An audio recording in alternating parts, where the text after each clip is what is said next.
Welcome to episode 1390 of The Sleeper in the Bus. I am Justyn Mason, joined as always on Sundays by Jason Collette. How you doing, my friend? Man, it's good to be back on a Sunday. I know I've been hasn't been always lately because of draft season, but I've had a home league draft. I've had to sub for somebody for some things, and so yeah, it's been a bit of a rub. And even over the next couple of weeks, I may be doing this from outside this man cave, if you will, because I've got a couple of things on Sundays. I may be doing one right before a minor league baseball game because my daughter and I are going to Asheville the last weekend of this month and going to Eric Hutchinson concert Saturday night. But then the Asheville Tourists are playing the next day at 1:00. And they've got these awesome seats, dude. The Bojangles dugout seats. They're right next to the Asheville Tourist dugout. So like you're right there along with the players, and you've got comfortable seats, and you've got all you can eat Bojangles chicken sandwiches, hamburgers, hot dogs, sodas. I'm like, I'd spend that at the ballpark. Sure. I'm gonna buy those tickets. So yeah, I'm looking forward to that. But I'll have some time before the game, obviously, to record and just maybe outdoors. There we go. And I'll be hopefully booking some guests here to join us over the next few Sundays. So if you have anybody that, especially that we have never had on the show, that you want to have come talk to us, DM me on any sort of social media platform, Justyn Mason FWFB. You can find Jason on Blue Sky at Jason Collette.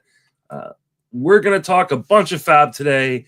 There are a few injuries we need to get to first. Ketel Marte to the IL with a hamstring strain. This is a bummer because he was such a high pick for people. I didn't have him anywhere, but I know a lot of people are a little bit frustrated by this one. Hopefully this isn't like a reoccurring thing, but we know with Ketel Marte's past, he's had a number of injuries, though he's been healthy the last couple of years. They called up Tim Tawa. Any interest there? I was a little surprised Jordan Lawler did not get the call. Which I would say if Jordan Lawler didn't get the call, they're not too concerned about this would be a minimum stay type of thing. And they want Lawler to get his regular reps, I guess. It's one of these weird things. Well, I think last year they had a similar thing where they called up Jorge Barrosa over something and Jorge Barrosa barely did anything, but I don't know. If you want a statistical scout, Tim Tawa was fun to look at. I can't tell you anything about him, but statistically scouting, that's a fun set of numbers to look at. Yeah, Tim Tawa, I honestly don't know much about him either.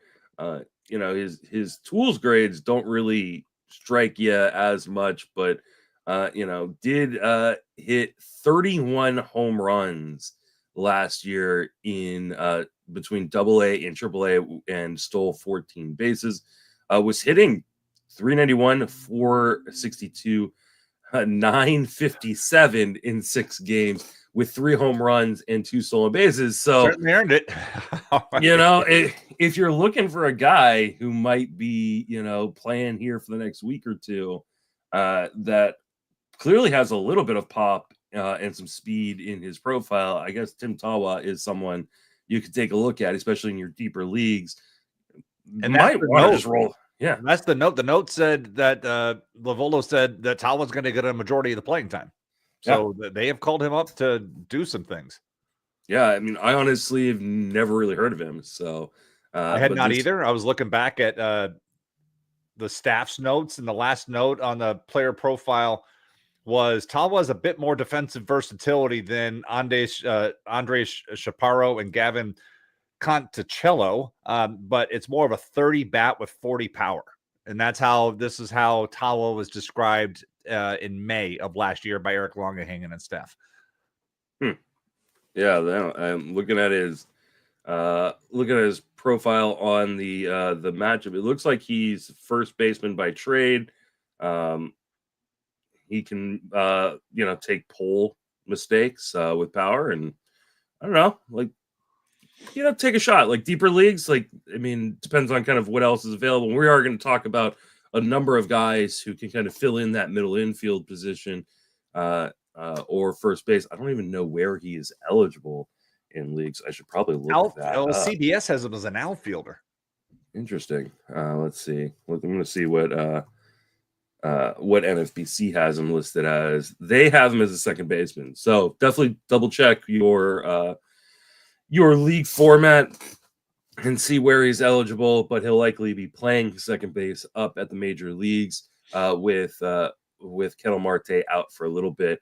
The other injury we got to talk about, Mike Soroka to the IL with a bicep strain. This is kind of a bummer because at first, when they pulled him from the game, they were calling it a bicep cramp. It didn't seem very serious. They didn't put him on the IL right away. They waited a few days, but now they're calling a strain. He's going to miss 2 weeks at least. Are you holding on to Mike Soroka?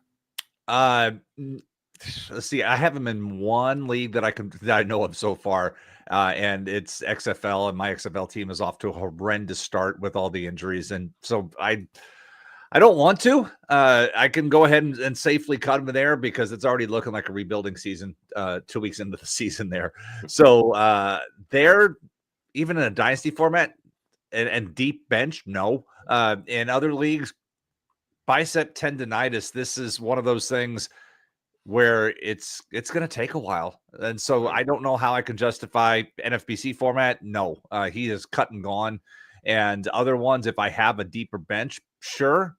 But I'm going to wait for the next news update. And if it's not positive, then he's gone. So he's on probation in a deeper league. And FBC, it's time to cut and run. Yeah, I'm cutting in where I've got him. And I do have him in a number of leagues, including my main event and one of my auctions, as well as my Barf League. So I'm just going to cut and move on. You know, there's plenty of 2-start guys available this week. We're not going to talk a lot of pitchers today, mostly because Paul and I talked so many 2-start guys that are actually available in leagues on Friday pod. So if you're looking for kind of more pitching options, definitely go check that out. We'll talk some closers and 1 or 2 starters kind of later in the episode. But yeah, if you're holding on to Mike Soroka, I think that's probably a mistake. There is a good chance that he doesn't even have a rotation spot when he gets back. So not like the Nationals are swimming with options these days, though. Yeah, but I mean, I guess DJ Hers got hurt, right? Yeah, so, like, they don't have. Yeah, he probably does have a rotation spot when he gets back. Then I'm trying to think of who else they might have. I don't even know if they've announced yet who they're going to bring up. They have not announced, but looking at their kind of minor league options in terms of who they could potentially bring up. And it would probably be on like who's on a schedule type of thing. Yeah, I'm scrolling down to look at their. Oh no, you know what? We got it at a position. We're looking at teams now, team breakdown. So look at it. They've got Andrew Laura. They've got Cole Henry. Yeah, Shinsku Agaswara. Yes, Agaswara. I think Agaswara might be the guy, 27-year-old out of Japan that they signed. He's a lefty, so I think that's probably the guy. But like honestly, I don't know much about him either, so I'm not even going to pretend. And they optioned him down late. He's made 1 start, and it was a good start. 6 innings, got a win. Didn't walk anybody. Allowed 1 run in 6 innings, so he's got 1 start under his belt.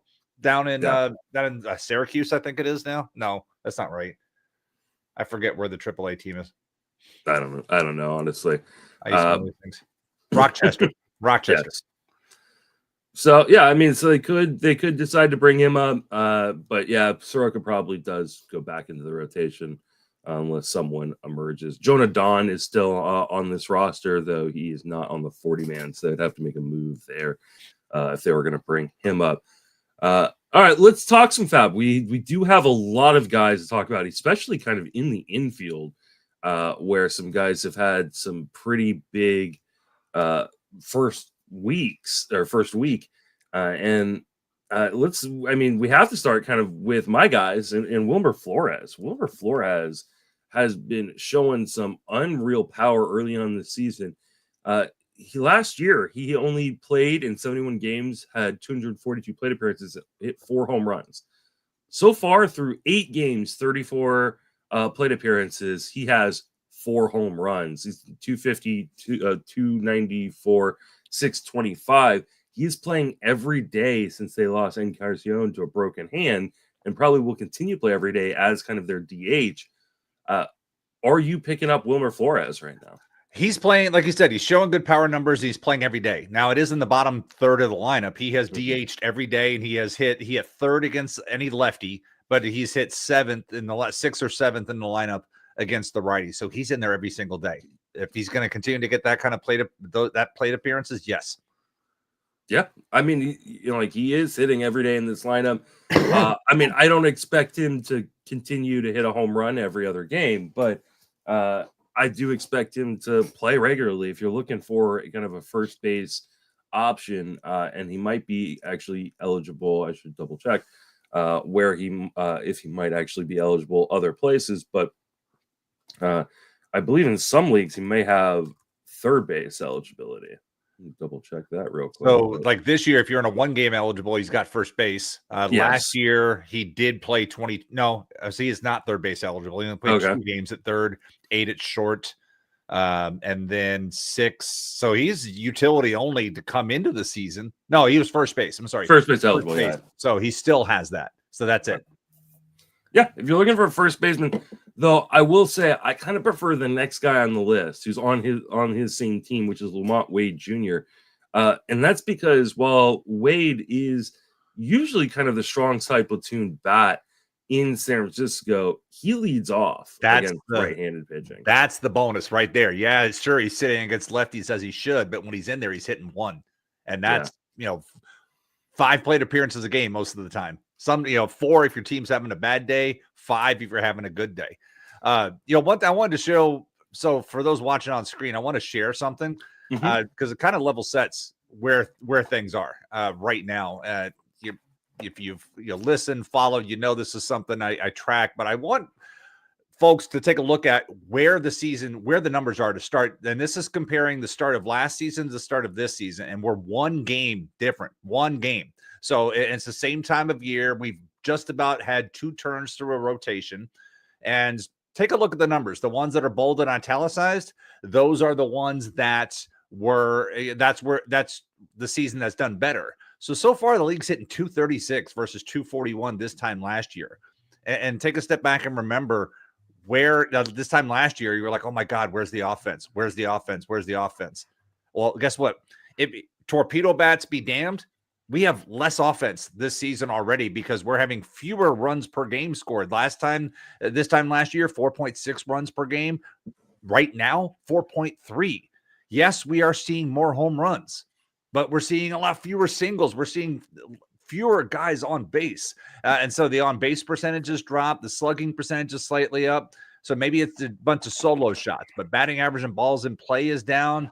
Home run to contact is slightly up. And I've seen, I don't know what you've seen on X. I've seen some talk about it on Blue Sky in different places. So, radio, the ball's juice, the ball's this, the ball's that. Guess what? We're on pace. I showed this on the chart.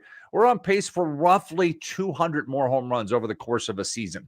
And if you run the math to say, this how many home runs have been hit so far, what would it look like at the rest of the season if we continue to hit them at over a full schedule?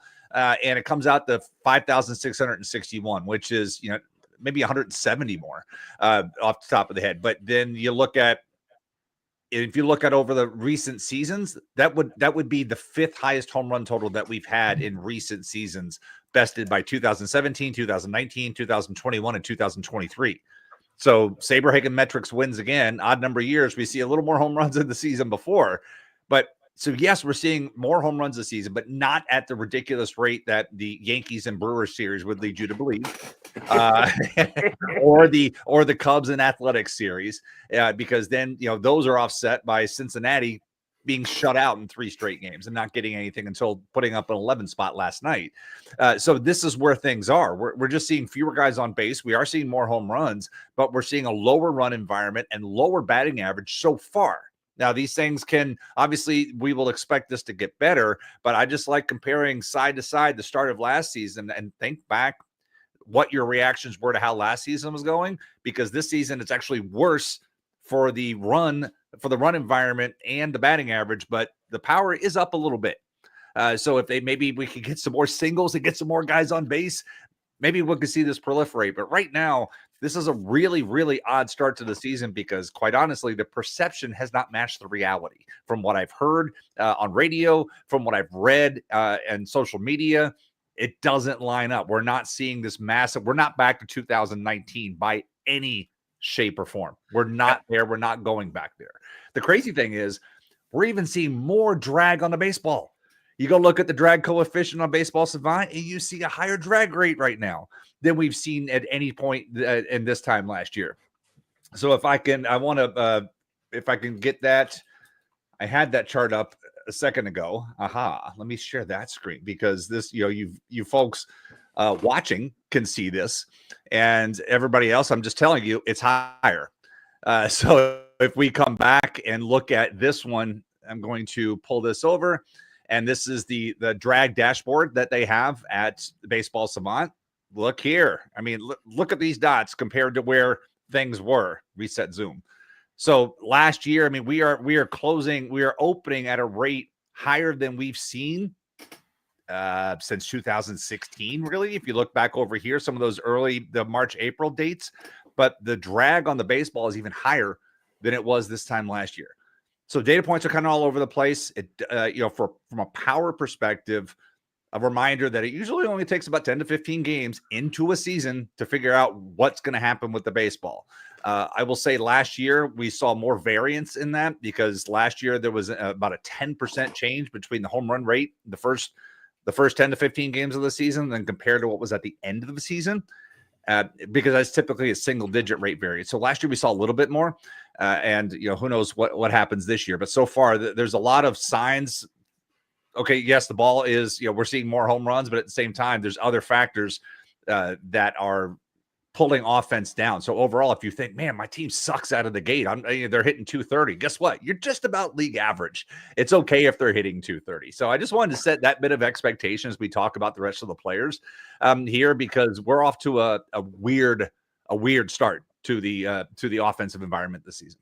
Yeah, I think that's a really good point to make. Is don't really listen to the narratives because they're highly influenced by kind of big events that happen, and what we saw in that opening series with the Yankees and the Brewers. Everybody's paying attention. Torpedo bats. Even Yahoo added torpedo bat identifiers, which I think is going to lead people to making some bad decisions. I think as teams around the league start adding these torpedo bats. It's like I love what I've read about the torpedo bats, right? And the science behind it, you can understand that. But at the same point, it's like I want a control group. I want to see what happens over the first month of a season. I want to see how the torpedo bats function when they're not facing Milwaukee pitching. So it's like some things like that. I want to see some of those variables come into play before I make a judgment call. Like, okay, I'm going to spend an extra $2 on FAAB because this guy's using a torpedo bat and this guy's not.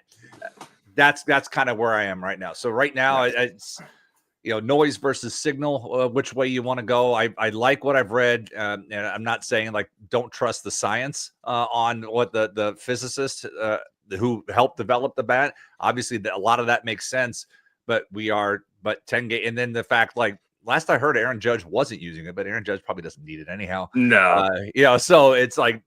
And just because a guy grabs a bat doesn't mean that's going to be everything. But then you see, I saw last night on Instagram or TikTok, Eric Sim was doing some things, and he set his all-time personal best exit velocity doing some taking BP off torpedo bat. So there's an influencer saying if I can go 111.4, and he was a college catcher. Last I saw, he was a college catcher one time in his career. But the King of JUCO does a lot of great stuff on social media. My kids like to watch him. And he was out there hitting 111.4 with a torpedo bat last night. Yeah. I mean, this may turn into being a thing, but I think, as always, anytime we have news like this, especially early on in the season, they get overrated. And speaking of getting overrated, I did add someone real quick to the rundown because Gavin Sheets has started the year decently, but more importantly, the A's have all of their games this week at home. So this is a really good week to potentially stream hitters against the Oakland A's. One, their pitching staff is not very good. And two, what we saw in that first series in Sacramento was the Cubs put up 35 runs in 3 games, partially because of the environment, partially because the A's pitching, like I said, is not very good. Are you streaming Gavin Sheets in your rosters this week? So the Padres are traveling to Oakland. So I'm gonna continue to do this, and I probably should just call it Oakland. So the Padres are traveling there. What else does the Padres schedule look like this week? The Padres also have a series home versus Colorado. Sure. Yeah, I'll take advantage. Like you said, I watched parts of the 2 games against the Cubs, and the ball travels well. And there was the home run that Suzuki hit. I swear it was going to knock over the batter's eye. I mean, that thing was absolutely destroyed. And you could tell that the pitchers don't. There were some foul balls that were like, oh man, that would have been an out in the old stadium, and here we are. So the ball is traveling. Well, and that gets back to our early argument. Is it really traveling well? Or is it just because we saw a game with some bad pitchers and putting up a lot of runs? Because I think it's rather funny that the Athletics pitched better in Coors Field than they pitched in their own home park. So, like, I enjoyed that Coors Field win, but that Coors game where it was snowing was so much fun to watch. Like, I'm sure the players did not really enjoy playing in that game. How can you? Oh my God, how can you? It was 34 degrees. For those who didn't watch, it was 34 degrees. It was snowing sideways, and it had a wind chill factor of it made it feel like 25 degrees. Like, and it I think wasn't extra innings too. I think it was. That's terrible. But really fun to watch. Terrible for them to have to play in. But yeah, I'm going to try to stream Gavin Sheets this week. I'm going to try to stream any Padre who is playing this week against the Oakland A's. The Oakland A's also have a series versus New York Mets. So look for guys like Brett Batty, who might be available in your shallower leagues, as a potential stream candidate. Starling Marte as a potential stream candidate, especially because, like I mentioned before, like, you're not super worried about the A's pitching staff. So I would be definitely targeting a lot of A's and Mets this week to stream. The Mets' other set of games is against the Miami Marlins, but the only really decent pitcher that they'll be facing is Max Meyer. So they get Tyler Phillips and Connor Gillespie as the other part of that matchup against the Mets. So I think the Mets are a really good stream candidate this week, as well as the Padres. So anybody who might be available in those leagues, if you're looking for a tiebreaker reason, kind of lean that way. Let's talk about Dylan Moore, who is. We can always talk about Dylan Moore on this podcast, baby. He's playing pretty well to start the season, playing a lot in Seattle. This guy is like quadruple eligible in most formats. Starting year hitting 400, 500, 800 with 2 home runs and 2 stolen base, or sorry, 1 stolen base. We know that Moore has a lot of stolen base upside. If he's going to play, he's going to be able to hit a lot of those stolen bases for you. Where are you at on Dylan Moore there, Jason? So he came into the season with 4 position eligibility. It's one of the reasons why I paid the $12 that I did in AL Tout Wars for him. And I believe my fellow UCF alum was like, hey, if my boy Jason's going to pay that money for me, I better start doing some stuff. And so, he's already played 4 games at third, 2 games at second, 2 games at first, and 1 at second. So they're getting him into the lineup. And remember, he was supposed to be the second baseman, and then they lost that job to Ryan Bliss, who has done nothing so far. And so if Moore can continue to crack his way in, Moore's only had 18 plate appearances, but he's done more than 18 plate appearances than Ryan Bliss has done in 28. And Ryan Bliss has a 167 average. He struck out the same amount as Moore. He's walked less than Moore. So it's how they're playing the situation. But Bliss's best skill is speed. He does have 2 stolen bases, but that 2 stolen bases has come as a complete empty batting average line. So with Moore, as long as they're going to continue to use him around the lineup and do it like this, I'm willing to take a chance in a 15. He's still not 12 team, but obviously in a mono league, he's good to go. But in a 15 team mixed late waterfall type of reserve, you could do worse. Well, let's talk about Ryan Bliss, because he is next on the docket, playing regularly in Seattle. like you said, he has not looked very good until last night. He actually looked pretty good up against Robbie Ray in the lineup last night. There's speed. This is really just a pure speed play. Any real interest in Ryan Bliss other than just a few cheap stolen bases? That's really about it. It would be if your team is really slow out of the gate and you need some things like that with that. But like I said, the risk is high. We saw what he was able to do in the minor leagues running, but he's got to be able to get on base to use that skill. And good that he was able to do a little bit of it last night. But yeah, I could say the same thing. I don't even believe you have it mentioned. Yeah, you don't even have it mentioned here on the list. But I've made a point with Tyler Tolbert being up with the Royals. Tyler Tolbert runs. And he is like the new Dairon Blanco for the Royals right now, while Blanco's out with this Achilles issue. But the thing about Tolbert, he runs really well. He is 14 for 14 in stolen bases over the past 2 springs. His success rate since joining the Royals organization between the minors, the majors, because he was 2 for 2 in his first game, and then spring training, he's 95% successful in stealing bases. He runs. And so if you're in a deeper league, I can't justify picking him up in a mixed league. But if you are in a, like I had my home league, 11-team AL, it runs on Saturday night. I got him last night for $5. And I had an open spot on my roster because Esteury Ruiz got traded to the Dodgers. And so I had to drop Ruiz. So why not pick up somebody who's just like Ruiz for skill set to replace him? And I'm hoping to do something like that. So take a look at Tyler Tolbert if you're in a if you're in a mono league or the deepest of mixed leagues, because that speed, we know how the Royals like to use these guys forever. You got Jared Dyson and you have Dairon Blanco and Terrence Long. It's like they always seem to have one of these dudes. And maybe that's this year. You may not get that immediate payoff with Tolbert, but if you can get him, if deeper reserves sit on him, and that's why I did it in this home league. I'm hoping that towards the end of the season, something happens, or if he just does well and they don't need Dairon Blanco around anymore. Yeah, the problem with Tolbert is he's really hard to employ in your lineup, right? Oh, yeah. So he already has 2 stolen bases, like you mentioned, and he has a total of 3 plate appearances over 4 games. So, like, he is mostly a defensive replacement guy, a pinch runner guy, and those guys, like, while he can steal bases, and Tyler Tolbert, stole 48 bases in the minors last year, and he's put up years in which he's stolen 60. He did that in 2022 with the Royals. He's just not going to play regularly enough, like in the everyday lineup where you can start him and use him, right? And so he's definitely much more of a mono league guy, which is why I did not put him on the sheet. But I'm glad you mentioned him for our mono league players and someone to kind of just keep on your watch list. If there's an injury, maybe if he figures out how to actually hit, that could be a little bit more interesting. But he is really just a pure speed guy that is going to be really hard to employ in your lineups. He already has more career plate appearances than Herb Washington did, though. For baseball historians, Herb Washington was the pinch runner that Billy Barton liked to use, and he stole 31 bases in his career and never had a plate appearances. They never let him hit. That's crazy. All right, let's move over to third base. Let's talk about Ke'Bryan Hayes.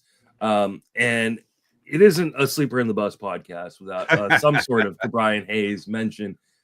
Hayes is starting out the year hitting 258, 303, 452 with a home run and 2 stolen bases, but he's also leading off in some games.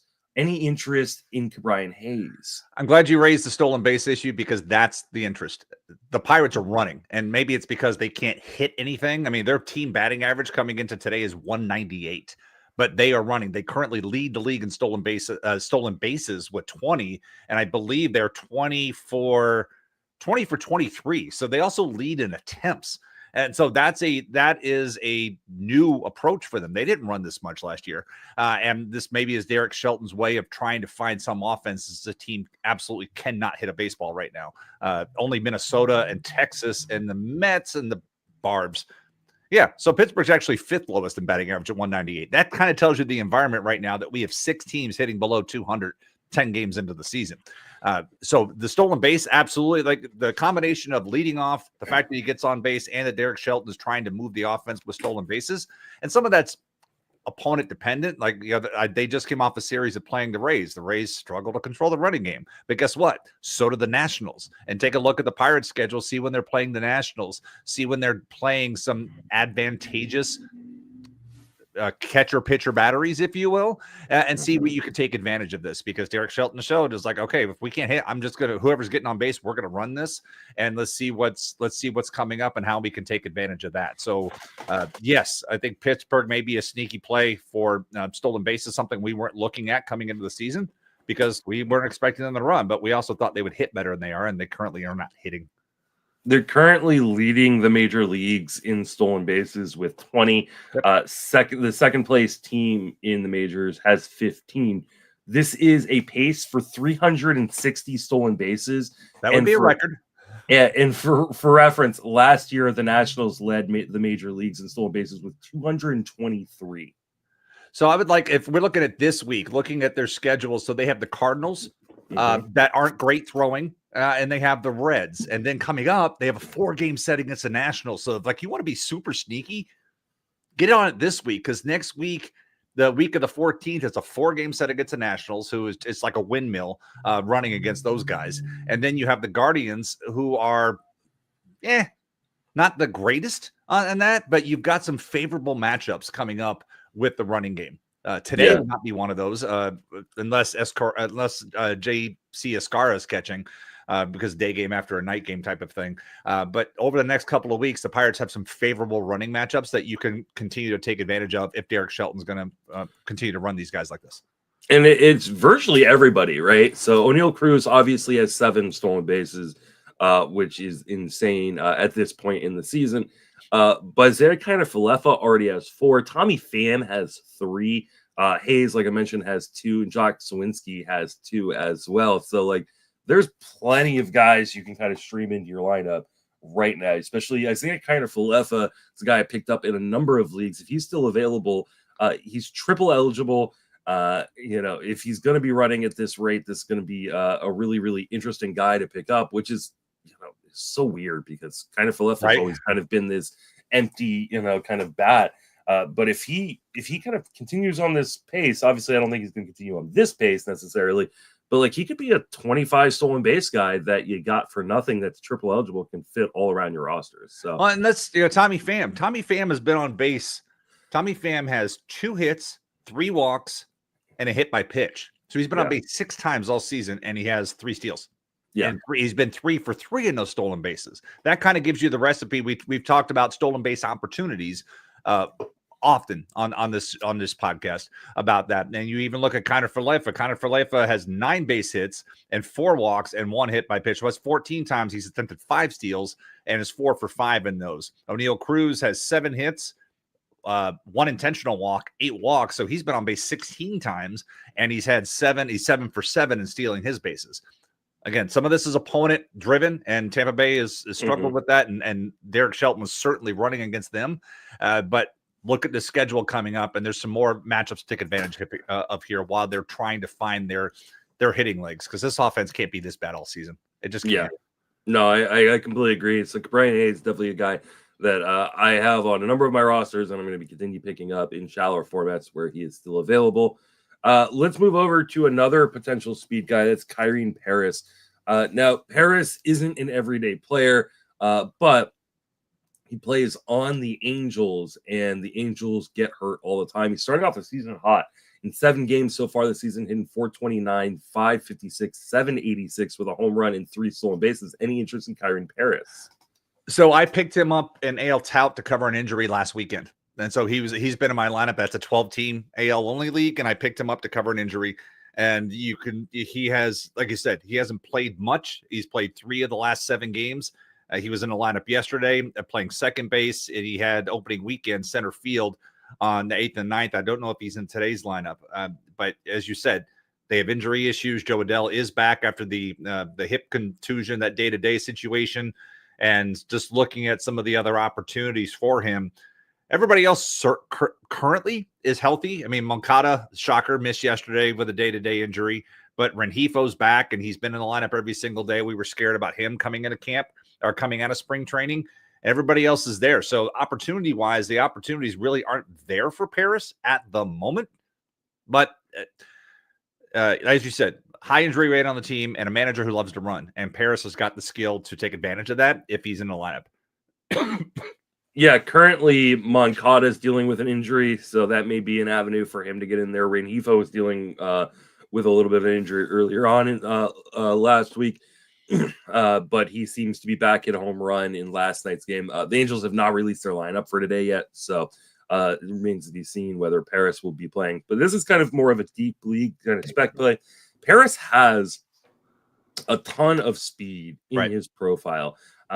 He's a guy who has shown the ability to steal 40-plus bases in the minor leagues. It's just going to be about a matter of whether or not he's going to get opportunities. We're talking about a former second-round pick of the Angels back in 2019. The hit tool has always been a little bit of a question, but there's a little bit of pop and a whole lot of speed, and he's a decent defender. So he's a guy I'm just going to kind of watch list in my shallower leagues to see if he gets full-time playing time at some point, but he could be, honestly, kind of very Luis Rengifo-ish. Yeah. As a guy who on a team that they're going to run, right? Ron Washington's going to run. So if Paris can find more playing time, he's definitely a guy I want on my roster. But in your deeper leagues, not a bad guy to kind of pick up and try to see, hey, is this guy going to fall into more playing time here in the near future with how banged up? He's already played 3 games at center, 2 games at second, so he could have multi-position eligibility as well. Moving along, let's talk about another speed guy. That's Jake Magnum, and this is why, we're in a different kind of era of fantasy baseball, right? Just a few years ago, it was like, oh man, you have to get your speed early because speed is really, really hard to find. Now speed is everywhere. Jake Magnum has been called up by the Rays. He's already stolen 3 bases, hitting 474, 500, 579. Talk to me about your boy, Jake Magnum. Right, this is why I have to laugh, because first of all, it's Mangum, but I only laugh because the Rays broadcast, Dwayne Stats will call him Magnum. Mangum, it just it fluctuates. However, one of the things what's great about him, this is a 28-year-old making his major league debut this week. It's 29. I'm sorry, he's 29. So he's made the grind and did all that. He got to, we saw a lot of feel-good videos in the last couple of weeks, like when Cam Smith got the news he made the major league roster and different things. Well, Mangum got to tell his parents that he made the major league on their 33rd wedding anniversary. Like, he called home and got to tell his parents, hey, happy anniversary. Get your asses to Tampa. I'm playing. I got called up finally.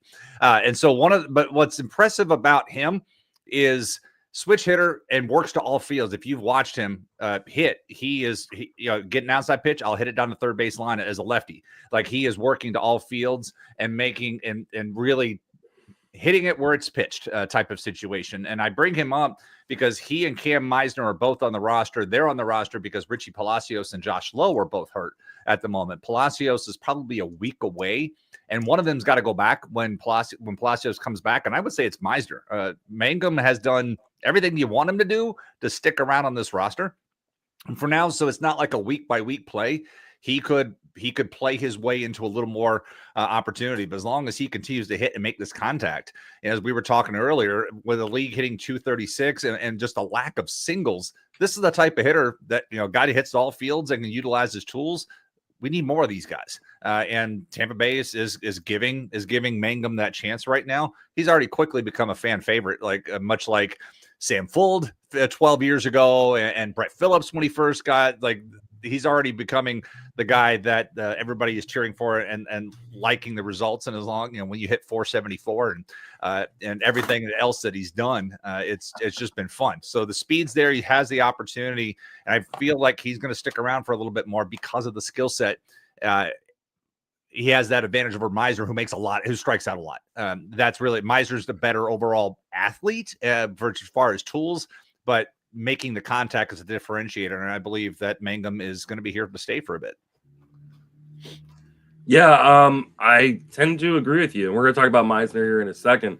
But if you need speed, I think Magnum's going to play. And he's showing, like you said, showing good skills, 10% strikeout rate, just a 5% walk rate right now, but making a crap ton of in-zone contact. Y'all know how much I love my in-zone contact. 94% zone contact so far, only swinging outside the zone 29% of the time. I think this is a guy that could get some kind of cheap stolen bases for you. There's not going to be much power. I don't know that the batting average is going to be great or anything, but if he could hit 260, 270 with, 20 plus stolen bases rest of the way, like that is totally fine. You'll kind of take that in your deeper leagues. You mentioned Misner, and I think we should talk about him because he is playing fairly regularly in Tampa Bay with Josh Lowe out kind of on the strong side of the platoon, but played 5 of the last 6 games in all the outfield positions, hitting 6th in the lineup. Any interest in Misner? He had the walk-off home run on opening day, so thanks for that. But he also has as many walks as you and I do in 23 plate appearances so far, and that's where the concern is with it. Like I said, has all the tools. I remember listening to Paul interview Eric when they were going through the prospects in the AL East on this very podcast, and he said it would not surprise me if Misner's the guy that makes this because makes the roster because Misner's got a bunch of tools. Yes, he has his flaws, but he's the best athlete in the farm system, overall athlete with all the tools. And so if you go back and look at some of his minor league numbers, you can see that play out. But at the same time, the contact issues have been real, and we've seen that so far. And that's where, like I said, one of these guys has got to go down here soon, and that's where I see it. And we look at like schedule-wise, they're at home. Rays are at home for like the next 2 weeks. They're off tomorrow when they come back from Dallas, but then from the 8th to the 20th, they have the Angels, the Braves, the Red Sox, and the Yankees. All those games. Let's see, that's 5, that's 12, 13 home games in a row with that. So they have the advantage of doing something. If you want me to take a guy for the next 2 weeks, I'd prefer to have Mangum over Misner. Because one of those guys is likely, I could see Misner going back to Durham because Palacios should be back in a week. I will say that if you're looking for a short-term stream, though, I think I'm going Misner here. The Rays face the Angels and the A's over the course. Braves. The Braves. Yeah. Why was I looking at Okay, so they face the Angels and the Braves. So they've got Kyle Hendricks on the docket. He'll probably sit against Kikuchi. He's got Jose Soriano, who Jose Soriano's stuff is so good, but he does get hit around sometimes. Mm-hmm. And then let's see, for the Braves, they've got AJ Shaver, Grant Holmes, and then he would sit against Chris Sale. Okay. All right, maybe it's not as intriguing. At least he misses the 2025 Cy Young Award winner in Swellenbach. Mm-hmm. He does. Yeah, my boy, right? I had to bring that up. So far, Jason eating the big L on that one, but it's still super early. But I would like to point out, propelling me to first overall in TGFBR right now. Yes, so that's why I brought it up. I just teed it up for you and let you hit. Yeah, if you're looking at the overall standings of the TGFBI overall contest, you will see Justin Mason sitting right there at the top. I'm gonna get that. Creates his own contest, creates his own rules, wins his own. Yeah, I mean, I see it. I get it. There we go. That was the purpose. So, all right, let's. Before we move on to the next FAAB guy, we do have a piece of kind of breaking news that's come in while we've been recording here over the last few minutes. That's Nestor Cortez is heading to the IL with an elbow strain. Are you dropping Nestor Cortez now? I already have. Yeah, I already did. It was the only time I had Cortez in like one league, and it was a super, super late chance. But the last memory we had of him was throwing 80 poo to Freddie Freeman, and then opening day just brought back a lot of bad memories. And thankfully, I didn't even have him in the lineup. It was like, let's wait and see. And okay, you're gone. Bye. And that's not surprising. But unfortunately for Milwaukee, my God, man, who's left? Are they going to go get Juan Nieves? I mean, what are they going to go do for pitching? They're putting together a staff. Elvin Rodriguez got blasted the other day. They got Chad Patrick. Thank goodness they signed Tyler Alexander. But I'm trying to figure out, what are they going to do for pitching? Jose Quintana, is he ready yet? Yeah, I think they're going to have to bring up Quintana at this point. I know that he has been working on getting stretched out in the minor leagues. He hasn't even pitched to Nashville yet. Oh, he hasn't? Let me click here. Let me check. I thought he had done a rehab. He has not yet pitched in a game in Nashville. Oh God, yeah. I don't know. So I don't know what they're gonna do here. Yeah. I don't honestly have no idea what. I mean, they're gonna probably have to run some bullpen games, or maybe they pull up one of their other minor leaguers, because they currently have Tobias Myers on the IL with a strained oblique. Brandon Woodruff isn't ready yet. Obviously Ashby, Savali, DL Hall, Tobias Myers, Woodruff, and Cortez. Yeah, like they're in some dire straits right now. Would not be surprising if they just, I guess they're going to bring up probably Logan Henderson or Carlos Rodriguez, who are the two starters other than Quintana in the AAA system that's on the 40-man. But they also got Bruce Zimmerman, maybe they bring up. But, I mean, they'll open up a 40-man spot, because I assume that Nestor Cortez will go on the 60-day IL right here. So, more than likely. So, but yeah, I think Cortez is droppable in all formats. Wanted to mention that since I came across as we were recording. Let's talk about Justyn Henry Malloy. For those who don't remember him, he is a Tigers prospect that natural position is third base. He's been DHing since being called up as the replacement for Gleyber Torres. A high walk rate guy. This is a guy who has walked at not just double-digit rates, but we're talking like 15 to 20% rates all throughout the minors. He's currently got a 30% walk rate at the majors in 4 games, hitting 231 to 450, 385, which is a really fun triple slash right there. No home runs or stolen bases yet, but there is pop in this bat. Any interest in Justyn Henry Malloy? So who is he facing that he's getting that many walks? Oh, that's right, the White Sox. I forgot that's who they face this weekend.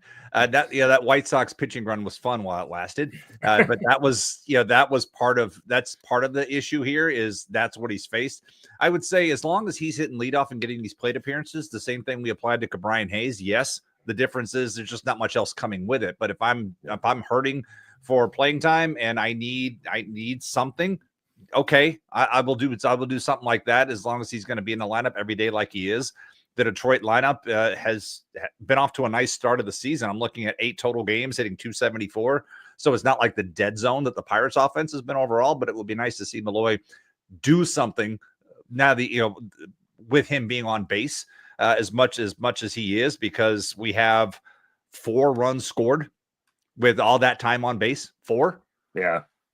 Come on, do more.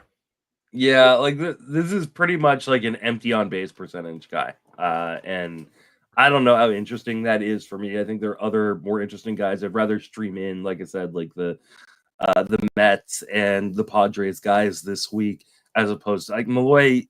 He's a really interesting guy, and Michael Govier did an interview with him. Went to his Arizona home, I think 2 or 3 seasons ago when he was down. Just stalk him, or did he ask permission? He asked permission, and it was a really fun interview, and seems like a really nice guy. But this is not really a profile in most formats that I really care about. He's really just a high on base percentage guy. So if you're in an OBP league, a deep OBP league, might be interesting. But other than that, I don't think he warrants that much consideration. Let's move over to Heston Kjerstad, who's going to be playing a lot more with Colton Cowser on the IL for the next 8 weeks or so. Any interest in Kjerstad, who's been one of these guys that he's just needed a spot to play, and now he is getting that spot. Where are you at on him? I'm intrigued because of the schedule coming up. So he's got, over the next couple of weeks, he's at Arizona. Then he comes home, and he's home against the Jays, the Guardians, and the Reds. Then they have a national. Then they go to the Nationals. So the schedule is quite favorable for him, as long as he can play in his home, in the home park, the way it plays for lefties. So I am intrigued with him, especially because he is playing most every day. Now he hasn't. In a 10 to 12 leaguer, it's like he's sitting today. He sat on Wednesday, so he played 5 or 4 of the 6 days this week. In a 10 to 12, that's kind of tough. In a 15, yes. Mono league, absolutely. type of situation. But with the schedule over the next few weeks, there's a chance for him to do some damage, even though he's hitting in the bottom third of the lineup. He's at 5th, 6th, or 7th, depending on the opponent. But yes, there is more than slight interest in him in a 15 or a mono. Yeah, there's a ton of power in this bat. And the question is, will he play enough and be able to kind of unlock that power? He does have kind of a tough start to the schedule this week with Zach Gallen on the docket, but then he gets to face Merrill Kelly and Brandon Pfaadt, who, as much as I love Brandon Pfaadt, what does Brandon Pfaadt love to do is give up home runs. So this could be a decent spot to kind of stream Kjerstad and kind of see what you've got. I don't know how available he's going to be in deeper leagues, but I think in most 10s and 12s, he will be available. Hitting 294, 316, 353, no home runs or stolen bases, and a 32% strikeout rate so far. So something to kind of keep an eye on. The strikeout rate will be the thing that kind of determines how much playing time. And what we do know about the Orioles is they do not care what your prospect pedigree is. If you are not hitting, you will not be playing. And so it'll be kind of up to him. But I think this is a decent spot to stream Kjerstad, especially in your shallower formats where you might be able to hold on to him for a while if he does go. Like I said, I can't imagine he's available in very many deeper leagues at this point. What about Alan Roden, who is kind of a popular sleeper towards the end of draft season? He's got some extra playing time potentially. George Springer hurt his back running into a wall in last night's game. So getting old sucks. Yeah. Well, I mean, also just running into walls sucks. Springer left the game with back spasms after that incident. He tried to play through it, wasn't able to. So Roden could be in line for some more playing time. Are you grabbing Alan Roden? So in AL Tout and Labor, I already have him. Yeah, he was somebody I took in both. With that, I even took, obviously Tout's the OBP format, but Roden's somebody that was picking up endgame with that. And he's done what you want him to do. He's been getting on base, and he's been like that second leadoff guy hitting 9th in the lineup because, Bichette is back to doing both Bichette things, which is nice. And even George Springer, I said it sucks getting old, but George Springer's off to a nice start of the season. Toronto they're doing some things offensively, and Andres Jimenez is right there at the front of the line with it. So they're doing some stuff offensively. I would say, when I was drafting Roden, my thing was, okay, this is a skill set. They need a leadoff hitter. Well, if Bichette's going to come back to being Beau Bichette, then okay, fine, never mind. But Roden's either a guy that hits 1 or he hits 9. There's nowhere else for him to hit in the lineup. And so again, if he's not playing every day, he's hitting 9th in the lineup. That's going to limit his appeal, depending on your league format. AL only. If you're not in a league with me, you can go get him. And if you're other than that, I can't make the case for him in a mixed league right now. If he's hitting 9th and not playing every day, even if Springer misses a day or two, there's still Miles Straw, there's still David Schneider, there's still some things there. And so I'm gonna sit this one out in the mixed league format. Yeah, the fact they just keep giving they've put kind of a strict platoon with him and Miles Straw is kind of a little bit infuriating, but I understand. Like, Miles Straw from a real life perspective is a good defender, and he does hit lefties a little bit better. Yeah. I think the hard part is, unless Springer is going to be out for some time, like actually at the IL, I just don't know that there's enough playing time in here. And you also have Dalton Varsho, who's working his way back, right, and probably will be back here in the next couple weeks. So I think Roden can be an interesting stream guy when you know that they're going to be facing a lot of righties. And let's go look at their schedule real quick and see kind of what they're facing. They've got Baltimore and Boston. They do have a 7-game week here, so 3 righties against Baltimore, so that's good. Eflin, Charlie Morton, Dean Kremer, so that's good for the start of the week. And then they get Quentin Priester.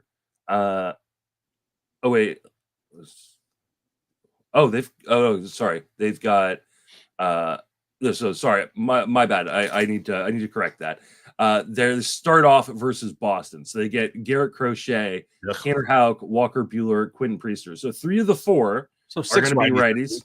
Yeah, and then they get Sagano, Povich, and Eflin. So 2. So he should probably get 5 starts this week. And he doesn't have to face the best guy on the docket for the Blue Jays, which is Garrett Crochet, because he's not going to be going in against lefties. It's actually not a bad way to kind of start. I don't know how much juice you're going to get from this. I don't know if there's going to be a bunch of power or stolen bases, but he will get playing time. It's at the bottom of the Toronto roster, a guy to keep an eye on. But again, I kind of agree with you. I don't know mixed league worthy quite yet. Right. Let's talk about the only catcher on our list for today, and that's Sean Murphy. He hit a home run in his rehab start. It sounds like he may be ready to go here in the next week or so. Are you kind of picking up Sean Murphy kind of in anticipation of him coming back? Yeah, so they're saying as early as Tuesday for him to come back. Okay. If he comes up, Drake Baldwin's got to go down. Yeah. Baldwin, you don't have Baldwin. You're not going to have Baldwin up in the major league playing second catcher. It's just not worth it. That's why they have Chadwick Trump.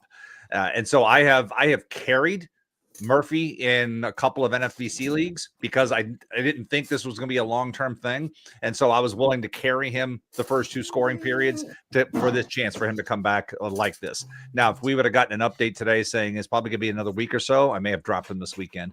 But Murphy was somebody that I was pretty excited on a rebound season this year.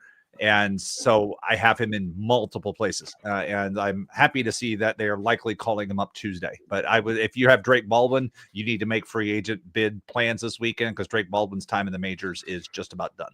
Yeah, and Baldwin is not hit well. He's hitting 154 so far through 7 games, and they've given him every chance. I mean, he has played just about every day, and they've given him chances, but it's not there. And I mean, part of it is just been a little bit unlucky. He's got a 190 BABIP, but this is like you don't get much time at the beginning of the season. If there's a roster crunch, you've got to be able to hit and kind of overcome some of those things.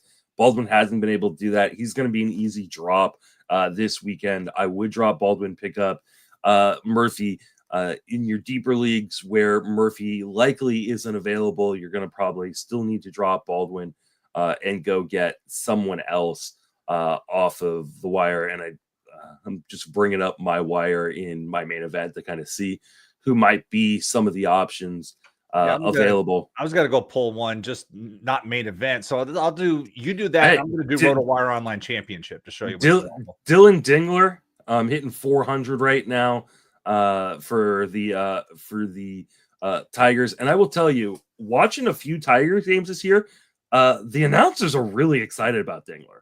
Like he is like, he's a former prospect of note.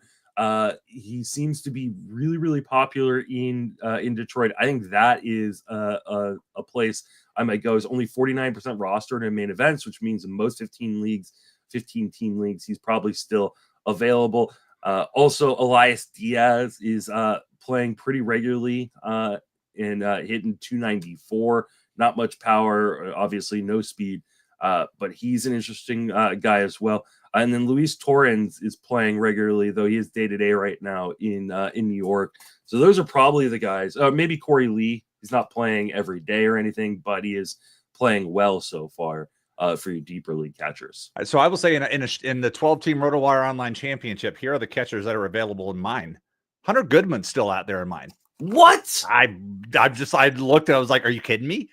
Then I'm like, okay, what does my lineup look like? Who do I have at catcher that I've got Jacob Stallings and I have Ryan Jeffers. So I'm like, I need to make a switch there. And I got to replace Ronaldo Lopez, who's just getting a cut. But Danny Jansen is 71% owned. Andy Rodriguez, Kyle Higashioka, Dylan Dingler, Corey Lee, Jose Trevino, Travis d'Arnaud. I mean, so even in a 12 team, you still have good options for that. But Drake Baldwin's days are done. Yeah, absolutely. All right, let's move over to the pitching side. Like I said, not very many starters to talk about. We're going to talk about 3 real quick. The first one is Chase Dollander, and Dollander is a Rockies pitcher. So let's start with that caveat. But he is their top pitching prospect. He's going to be making his debut today. Today he was the 9th overall pick in 2023. Has pitched well in the minor leagues. Can he make it work in Colorado? Well, the good news is you get to watch him today before you do your bids. So is that good news or bad news? Because if he pitches well today, his price is going to be insane tonight. Well, you can still look and see what you're getting at. It's like, okay, can he command? You can watch the guy And yeah, if he does well, like I want to watch that game and look for reasons not to spend money on him. That's what I'm looking for. I don't want to be in there trying to validate like, ooh, I like this guy, obviously a lot of talent. Okay, I'm all in because we know how this works with Rockies pitchers. So I want to watch this game and I want to look for the bad stuff. And I want to be like, okay, there it is. Just give me one thing. Okay, there was 3 pitches in a row that he missed the strike zone. Forget it. I'm out. I'm looking for instant validation of my concerns, but it's a Rockies pitcher. Like you said, I'm not paying a big money for a guy that I have to consider streaming. I don't care what the talent is. If he was on Pittsburgh, different story. He's in Colorado. That changes everything. I don't care how care how Coors Field's playing. That's still extra places for base hits to fall in. Yeah. Would it matter more to you that his next start is going to be on the road, even though it's at San Diego? No, not really. That's not a team. You don't want to mess with San Diego, right? Exactly. Yeah, man, I am intrigued. I think Dollander is a really, really interesting and potentially really good starting pitcher. I did trade for him in my Dynasty 3-sport league. Just because one, like I'm still kind of at the tail end of a rebuild, and so I was like, I can just kind of, bust my ratios a little bit and take the gamble this guy might actually turn into something. But like we're talking about a guy with a 60-degree fastball, 60-degree command, a good slider and curve, and a changeup. I think that's still developing, but could be really good. I don't know that anybody can make it work in Colorado is the problem, and that is my fear. And so. If I'm picking him up, I'm picking him up to stash. Obviously, if you're listening to this, the game is probably either over or close to over. So you had to kind of take a look at him today, but there's no way I'm starting him even on the road at San Diego. The Padres just look too good right now. Yeah. All right. Next guy is Ben Lively. And the only reason we're talking about Ben Lively is because he has a start against the White Sox. Any interest there? The fact that we're talking about UCF's only 2 players in the major leagues on this podcast brings a big smile to my face. And so, yes, this is why. This is but the White Sox matchup, yes. I took Ben Lively in another league as a replacement in anticipation of this kind of schedule. So there's interest for this week. Ben Lively is on a week-by-week status with me.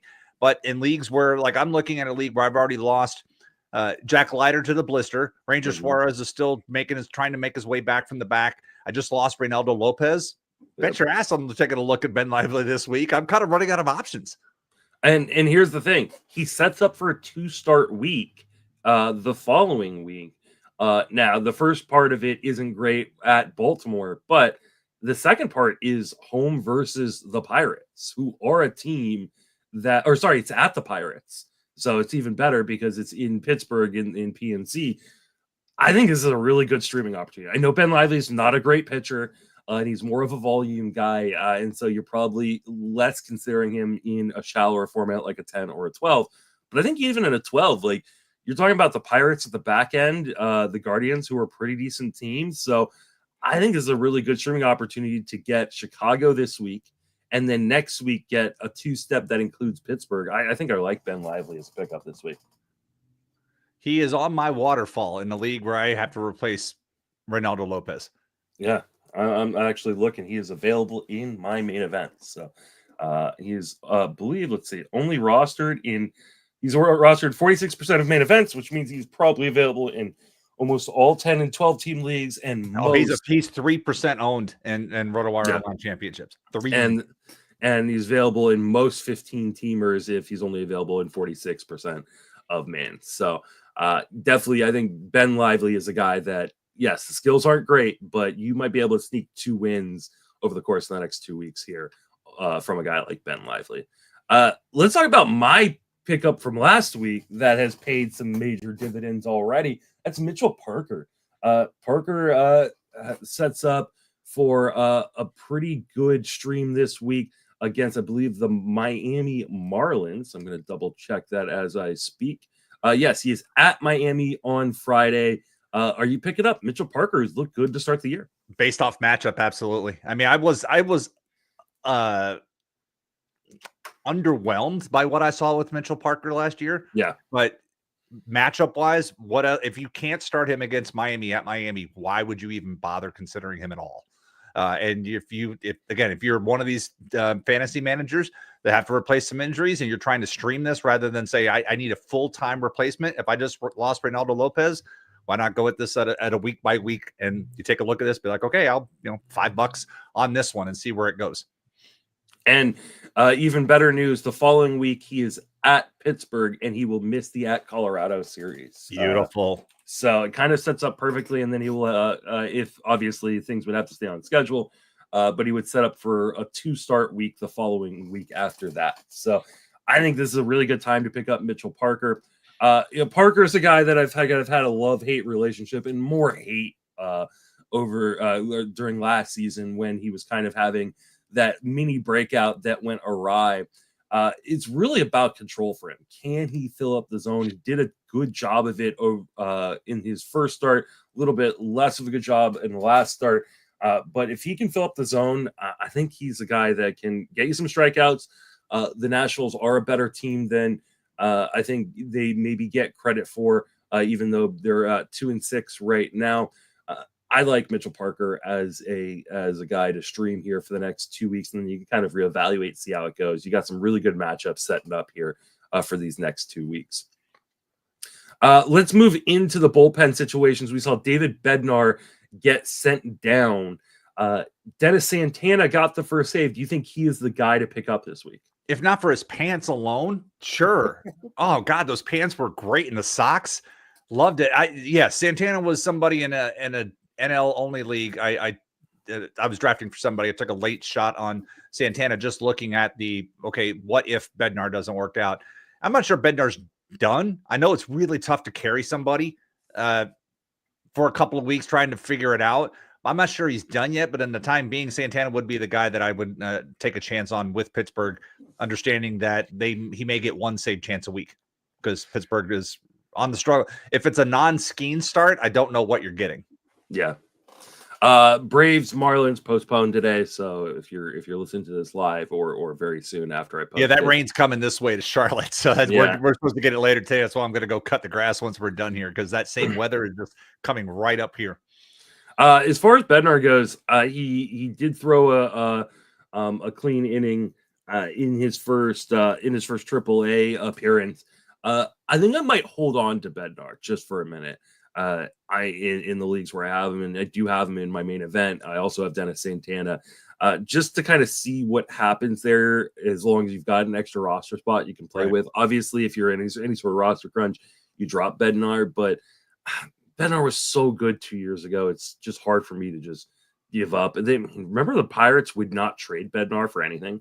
This is why you trade your relievers when they're good, especially if you're a rebuilding team like the Pirates perpetually are. So speaking of closing situations, Anthony Bender has been getting some looks in the 9th inning. Do you think he's the guy in Miami? I would say it's not Calvin Fauché. That has been a very terrible start to the season. And again, with Miami, it's one opportunity a week.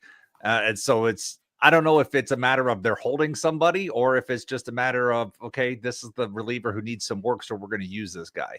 But Fauché's start to the season has been underwhelming, and he is in several. I had him as a 23rd or early reserve pick looking for saves. He's being cut everywhere by me. And so if he comes out and saves 25, my bad. But he is on the top of my cut list in the leagues where I took a chance on him. So yeah, Bender, the skills pre-injury, Bender you could see where the potential was for him to do that. I remember a couple of years ago, he was the sleeper closer candidate there before injuries got to him situation. So I would take a chance, but temper expectations. I don't know if anybody saves I don't know if anybody gets to 18 saves in Miami this year. Yeah, I think it's going to be really, really difficult. I think the only thing that's kind of helping him is, like you said, Fauché is he's really, really struggled. Jesus Tinoco is on the IL, so there's just not a lot of options in Miami. So I think Bender is the guy for right now, and that could lead to 20 saves if he can hold it the whole year. I just don't know that he's going to be able to hold the whole season. But if you're looking for cheap saves for right now, I think you can do worse than Anthony Bender right now. So, all right, let's finish out with the Detroit bullpen. Tommy Kahnle got the last save. They've got Beau, they've got Tyler Holton. A lot of these guys are available, especially in 12-team leagues. Is there any guy that you would actually invest in? They also have Jason Foley in the minor leagues. I just think this is a mess that I'm probably trying to avoid. Where are you at on the Detroit bullpen? So you said Kahnle got the last save chance, and that was on Tuesday. Wednesday, Thursday, Friday, Saturday, no save. Yeah. Nowhere. So in the save before that, it was Brant Hunter, but I believe that was a 3-inning save number because it's 36 pitches. I don't know, but I mean Brant Hunter. So maybe that's why it was a multi-inning. So he was out. There's no way he was pitching the next day. Yeah. And so that's where that situation kind of went. Before the season, I remember when we talked about Kahnle getting picked up by Detroit, I thought that's a really sneaky save option potential because he's got that veteran presence. He's done a little bit of it before, and he throws changeups to righties and lefties. So he's not somebody that's just locked in as facing lefties. And so I made mention that he was somebody that moved above the line for me in one particular league. And so, yeah, I'll take a chance. Like if you give me $5, 3 on Kahnle, 1 on the other 2 guys. Yeah, I think Kahnle is the guy that I would probably take the dart throw at. Beau was the one who I drafted, but I've now since dropped him in most leagues. But honestly, I think I'd rather take the shot on Anthony Bender. And obviously, if Dennis Santana is still available in your leagues, I think Dennis Santana as well. I think this for me, I just want to stay away from this situation because we saw it last year with Detroit. Like even when Foley was going well, they still would pivot to other guys. Sure. They're just going to put the guy who they feel is best suited in each spot to kind of go. And that it's going to be frustrating. And as much as I think Detroit is going to be a fun and good team to watch this year, I just don't know that the 9th inning is going to be settled unless they trade for someone at the deadline. The one thing I would put in Kahnle's defense, Detroit's currently carrying an 8-man bullpen. Everybody else has pitched multiple days this week, except for Herter coming off that 36. He hasn't pitched since that outing. Ketel Marte, who he knows the mop-up guy, so forget about that. But Kahnle is the only other guy who has shown up, and the only other time he's pitched is for a save. Now, saying this, he's likely going to pitch today because there's no use. Yeah, guy's been off for 4 straight games. He's going to pitch today one way or another. And so if Detroit's winning and he comes in at 9, there we go. But he's going to pitch today in some capacity. But the fact that he has not pitched in any of the last 4 games, whereas Hannafy went, Brebbia went twice. We've got 3 outings from Vest. We have 2 outings from Holton. We have 2 outings from Breiske. And we have the 1 save opportunity for Kahnle. So that's intriguing to me. All right, that's going to wrap us up for this episode. Jason, I want to remind everybody to reach on social media and plug anything you got going on. So find me on Blue Sky. I will be on the Ordinary Effort podcast this week, doing the guys who do that great Discord channel for the Immaculate Grid. If you want to study up in your baseball history, I learned so much from that channel. And I do Immaculate Grid every day, but I see what other people are doing, and I learned so much from that. But I'm going to join their podcast this week. So I'll be on that. And then the article this week at Collette Calls will be more about the offensive environment. We are just about right in the sweet spot of the sample size I like to look at every year to try to put a number on what we can expect the rest of the season and just looking at some of the conditions. So that's the article I'm going to start working on tomorrow morning once we get through games played today. So we've got a little more data to look at, but I have that. And then that's another week. I will be on the Baseball HQ podcast the week following. I booked that. I think it was April 14th, but I have a Baseball HQ podcast appearance coming as well.